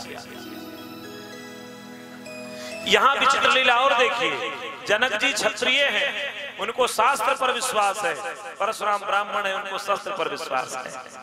उल्टा है ना, ब्राह्मण को शास्त्र पर विश्वास होना चाहिए, क्षत्रिय को शस्त्र पर होना चाहिए। जनक जी को शास्त्र पर विश्वास है, परशुराम को शस्त्र पर विश्वास है, और राम जी बीच में है। जनक जी आए, प्रणाम किए, सीता को बुलाया, प्रणाम कराया। एक राजा ने पूछा कौन आया है? कहा चुप रहो, परशुराम जी आए हैं। परशुराम जी आए हैं? हाँ, तो चलो प्रणाम करो। प्रणाम करने चले और कोई बता दे कि ये भी आए थे धनुष तोड़वाने में, और वही बाबा का परछा गिरा तो क्या होगा? अब ये बाबा जाने नहीं देगा, रास्ते में खड़ा है। इससे अच्छा तो तब होता जब जनक जी ने कहा था चले जाओ घर, तजहुआस निज निज गृह जाहू, लिखा न विधि वैदेही विवाहू। चले गए होते तो शायद अब तक घर पहुंच गए होते, अब ये जाने नहीं देगा। परशुराम जी जिसकी ओर सामान्य दृष्टि डालते हैं वो बेचारा सिर नीचे कर लेता है, लगता है आज हमारे आयु के दिन पूरे हैं, आज टाइम पूरा है। जेहि सुभाय चित वही त जानी, सो जाने जनियाए खोटानी। राजा लोग आकर प्रणाम किए हैं, एक एक करके पिता का नाम लेकर मैं फला का बेटा प्रणाम करता हूं। श्यामत्र जी राम जी को लाए हैं, लक्ष्मण को लाए, प्रणाम कराए। राम को देखते परशुराम जी की मति थोड़ी देर रुक गई, आंखें टिक गई। आहा, लेकिन फिर बोल पड़े, जनक, मूर्ख जनक, धनुष किसने तोड़ा है? धनुष को देखते हैं तो क्रोध बढ़ता है, राम को देखते हैं तो आनंद बढ़ता है। जनक जी को मूर्ख कह रहे हैं। जनक जी ने मन ही मन किया, कहा कि हमने तो तोड़वा के देखा है कि पूर्णा अवतार हो चुका है, अब आप धनुष चलवा के देख लेना हुआ कि नहीं। तो दोनों ने धनुष से संबंध राम से धनुष के माध्यम से संबंध जोड़ा है। राम जी धीरे से बोल पड़े, प्रभु देखो, आग में घी नहीं, आग में पानी डाला जाता है, और ब्राह्मण में एक गुण पाया जाता है। ब्राह्मण कोई ये नहीं है कि किसी के घर पैदा हो गया, क्षत्रिय घर पैदा हो गया तो ब्राह्मण नहीं है। ब्राह्मण तो हर जाति में होता है, हर व्यक्ति का जीजा फूफा भांजा तो ब्राह्मण है ही। ब्राह्मण माने पूज्य। हाँ, ठाकुर साहब क्या पूछो कि कौन आया है? हमारे पूज्य लोग आए हैं, ब्राह्मण आए, हमारे बाबा ने, हमारा ब्राह्मण है। ब्राह्मण डॉक्टर साहब बताए, बीएचयू के थे डॉक्टर साहब, हमारे साथ कुछ दिन रहे हैं, अंग्रेजी के बड़े मूर्धन्य विद्वान थे, मेडिकल साइंस विभाग में थे, डॉक्टर जीपी सिंह थे तो सिंह, लेकिन मैं उन्हें ब्राह्मण कहता था। क्यों? हम कहा गुरुदेव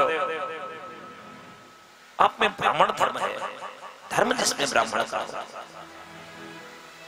दिव्य है। राम जी, अच्छा ब्राह्मण में एक गुण पाया जाता है, वो गुण नष्ट हो गया तो समझो ब्राह्मण गया। वो गुण है शील गुण। कौन सा गुण? कितना भी क्रोधित हो ले जाओ, जलेबी खिलाओ और 10 रुपया दक्षिणा जेब में डालो, खुश हो जाएगा। गदगद। अगर नहीं खुश हुआ तो समझो गड़बड़ है, तो ब्राह्मण नहीं है। और मानो न मानो, हम लोग उत्तर प्रदेश वाले हैं, एक बार इसी जलेबी के चक्कर में सरकार बन गई, याद है ना? शील गुण इनमें पाया जाता है। पता नहीं कितने बार लोगों ने इनके शील गुण का प्रयोग किया है, तो राम जी ने भी इस गुण का प्रयोग किया। राम जी ने इस गुण का प्रयोग किया परशुराम में, शील गुण का, और बड़े ढंग से कहा, नाथ शंभु धनु भंजनिहारा, होए क्यों एक दास तुम्हारा, आयस का निर्जाए बोले मुनि लोही, सेवक सोच गए सेवकाई, हर करनी सो करे लड़ाई। सुनहु राम जय शिव धन तोरा, सुनहु राम जय शिव धन तोरा, साहस बाहु सम तोर को मोरा, बिहाई समाजा, न तुम्हारे है सब राजा, तुम्हारे जय है सब राजा। राम जी ने शील गुण का प्रयोग किया। परशुराम जी को अच्छा नहीं लगा। परशुराम जी ने कहा, ये सेवकाई करने वाला काम है, ये धनुष को जो तोड़ दे सेवकाई है। अब मेरे भाई बहन विचार करना, लक्ष्मण जी से नहीं रहा गया, गुरु जी से कहा, गुरुदेव हाँ और तो सब बढ़िया रहा, लेकिन ये अच्छा नहीं किया आपने। भैया इतना बढ़िया बोल रहे, बाबा इतना इठा जा रहा है। तो गुरुदेव ने कहा क्या होना चाहिए? कहा वहां मुझे होना चाहिए, जाओ। आ गया और पहुंचते ही बोले, अब ध्यान रखना, फिर राम जी इस धनुष को अहंकार कहते हैं, लक्ष्मण जी अंधकार कहते हैं, गुरुदेव भगवान संसार कहते हैं। उठो राम बंजो भव चापा, भव माने संसार, ये संसार। लक्ष्मण जी उसी बात को पकड़ लिए, शायद मैं गलत था, ये संसार है, ये धनुष संसार है। तो संसार किसका है? लक्ष्मण जी ने परशुराम जी से पूछा, महाराज हाँ ये धनुष आपका है? परशुराम जी ने कहा मेरा तो नहीं है। अच्छा मेरे भाई बहन बताओ, ये संसार हमारा है? हाँ? ये संसार अपना है? नहीं है। परशुराम जी ये धनुष आपका नहीं है। धनुष को संसार मानना फिर अच्छा लगेगा। ये धनुष आपका है, मेरा नहीं है। पिताजी का होगा, उनका भी नहीं है। पड़ोसी का है, उनका भी नहीं। पटीदार का है, उनका भी नहीं। रिश्तेदार का है, उनका भी नहीं। तब आप क्यों चिल्ला रहे हो? जब तुम्हारा इस धनुष से कोई संबंध नहीं, इस संसार से मेरा कोई संबंध नहीं, ये मेरा है ही नहीं। लोग आए, बनाए, खाए, चले गए, किसी का नहीं है। किसका है? गुरुदेव भगवान का है। गुरुदेव भगवान कौन? शंकर जी। गुरुदेव भगवान आए हैं? आए तो नहीं है। आपको भेजा है? भेजा भी नहीं। तब क्यों परेशान हो धनुष के लिए? इस संसार के लिए क्यों परेशान हो? संसार में आए और गए लोग। ये लक्ष्मण की गीता है। एक एक चौपाई के इतने गंभीर अर्थ है परशुराम संवाद के कि व्यक्ति को वैराग्य आ जाए अगर ढंग से चिंतन हो। बाबा क्यों परेशान हो? खंडित को देखकर परेशान हो। सामने देखो अखंड ज्ञान घन खड़ा है, जो कहीं से खंडित नहीं है, खड़ा है। खंडित की चिंता छोड़ो, सामने अखंड है, दर्शन करो। परशुराम जी हाँ, ऐसी धनवी मैंने बहुत तोड़ डाली बचपन में, आप नहीं आए। परशुराम ने कहा धनवी है, ये शिव का विशाल धनुष है। लक्ष्मण ने कहा तो निर्णय हो गया, अगर धनुष इतना बड़ा है तो सोचो धनुष तोड़ने वाला कितना बड़ा होगा। हो गया ना? अब क्यों परेशान हो? अगर आपको कोई चिंता है तो कोई गुणवान बुला लो, जोड़ लो। राम जी ने कहा चलो धनुष से पूछते हैं, धनुष तुमको टूटने की चिंता है? धनुष से पूछा गया, धनुष तुमको टूटने की चिंता है? धनुष ने कहा हम जब जुड़े हुए थे तो दूसरे को तोड़ रहे थे, आज जब मैं टूटा हूं तो सीता और राम को जोड़कर टूटा हूं, इसलिए मैं तो बहुत प्रसन्न हूं, हमें कोई कष्ट नहीं है। राम जी ने अपना वक्षस्थल दिखाया, भृगु महाराज की चरण पादुका का दर्शन कराया, परशुराम जी की मति पलटी और परशुराम जी ने कहा ये धनुष ले लो, अगर चाहा दो तो मैं मान लूं पूर्णावतार हो गया। धनुष जैसे कंधे से निकाला वैसे अपने आप धनुष जाने लगा। परशुराम जी व्याकुल, अरे मैं परसा उठा रहा था तो परसा उठ नहीं रहा था, हाथ उठ नहीं रहा था, हाथ चैतन्य है नहीं उठा, और ये धनुष जड़ है, ये जड़ अपने आप क्यों जा रहा है? लक्ष्मण जी ने कह दिया बाबा सामने कौन खड़ा है? जो चेतन कहां जड़ कर रही और जड़ ही करे चेतन, अस समर्थ रघुनाय कहीं भजहि जीवते धन्य।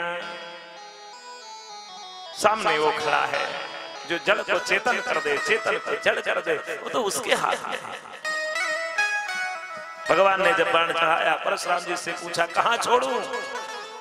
परशुराम जी ने कहा मैंने तप बहुत किया है, तपस्या की है और मैंने अपराध भी बहुत किए हैं। मेरे भाई बहन अब क्षमा करना परशुराम को, बुरा मत मानना मेरी बात, रामचरितमानस कह रहा है।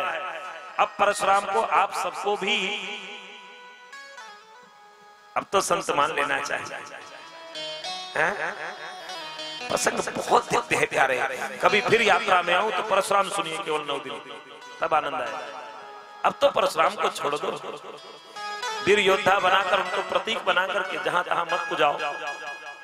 परशुराम कहते हैं मुझसे पाप हो गया है, अपराध हो गया है। मेरे पिता के संहारक शास्त्रा बाहु, उनको मारने के चक्कर में कई निरपराधी क्षत्रियों का वध भी मेरे हाथों हो गया है, इसलिए क्षमा कर देना राम, पाप भी मैंने बहुत किया है, ये बाण चला दो द्रोणागिरी पर्वत की ओर, वहां मेरा पाप रखा हुआ है, मेरा पुण्य रखा है, दोनों बराबर कर दो, नष्ट कर दो। न मुझे पाप चाहिए न मुझे पुण्य चाहिए। रामजी ने चलाया है, परशुराम जी वंदना करने लगे। जय रघुवंश बनज बन भानु, जय रघुवंश बनज बन भानु, कहन तनुज कहन किशानु, कहन तनुज कहन किशानु। जय रघुवंश बनज बन भानु, रघुवंश बनज बन भानु, कहन तनुज कुले कहन किशानु। जय सुरदीप भेद गिरधारी, जय सुरदीप धेनु हितकारी,